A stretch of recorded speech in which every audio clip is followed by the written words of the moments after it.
নমস্কার, আমি সুস্মিতা। পালবাড়ির কিচেনে আপনাদের সকলকে স্বাগত জানাই। আজ আমি আপনাদের সামনে যে রেসিপিটি শেয়ার করব সেটি হলো সজনে ফুলের বড়া। গরম গরম ভাতের সাথে এটি অসাধারণ লাগে খেতে। এটি কিভাবে আমি তৈরি করছি চলুন দেখা যাক। এখানে আমি সজনে ফুল নিয়ে নিয়েছি 100 গ্রাম মতো, ভালো করে ধুয়ে নিয়েছি।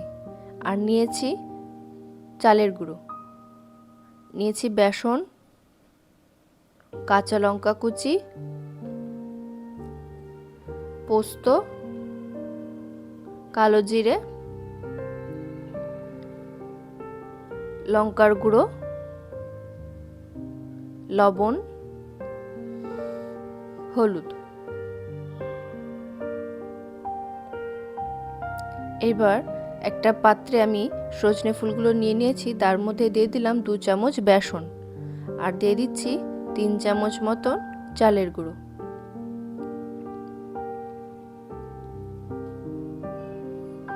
আর দিয়ে দিচ্ছি পোস্ত, অল্প পরিমাণে দিয়ে দিলাম কালো জিরে, আর একটু দিলাম লঙ্কার গুঁড়ো। লঙ্কার গুঁড়োটা আপনাদের পছন্দ মতন দেবেন, ঝাল যে যেরকম খায় সে বুঝে। তারপর দিয়ে দিলাম লবণ আর হলুদ। এবার এটাকে ভালো করে মেখে নেব। আস্তে আস্তে এভাবে মেখে নিতে হবে, আর একটু ফুলগুলোকে চটকে চটকে মাখতে হবে, তাহলে এই ফুলের থেকে যে জলটা বেরোবে লবণ দেওয়ার জন্য, তা দিয়েই মাখা হয়ে যাবে। তারপরেও যদি একটু জল লাগে, আমি দেখুন একদম সামান্য জল দিয়েছি। এটা দিয়ে এভাবে ভালো করে মেখে নিতে হবে।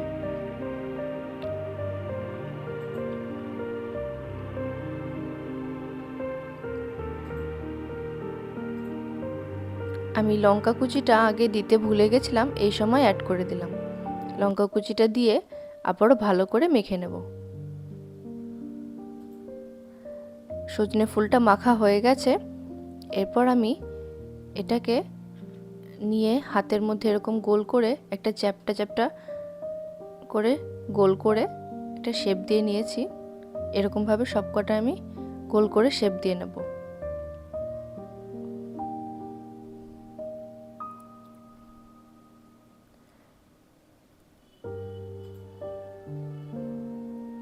সবকটা বড়া আমি এরকমভাবে গোল করে শেপ দিয়ে নিয়েছি। এরপর এগুলোকে ভেজে নেব।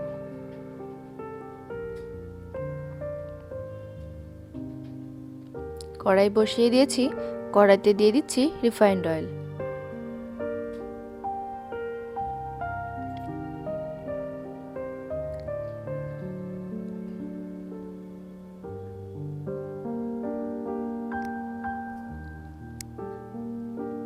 তেল গরম হয়ে গেছে।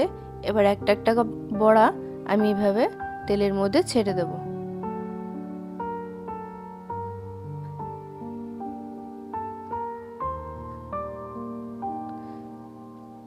বড়াগুলো দেওয়ার সময় গ্যাসের ফ্লেমটা মাঝারি করে রাখতে হবে। হাইতে রাখলে বড়াগুলো ওপর থেকে লাল হয়ে যাবে।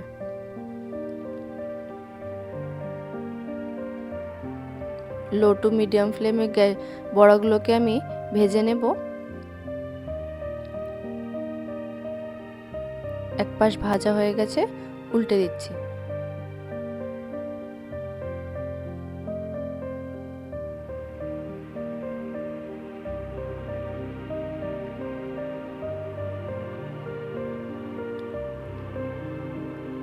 এক পাশ উল্টে দিয়েছি, আর একটা পাশ ভাজা হয়ে গেলে এবার একটু নাড়াচাড়া করে নেব। দুটো পাশই ভালো মতো ভাজা হয়ে গেছে। এবার একটু নেড়ে চেড়ে বড়াগুলো তুলে নেব। সজনে ফুলের বড়া ভাজা হয়ে গেছে, এবার নামিয়ে নিচ্ছি।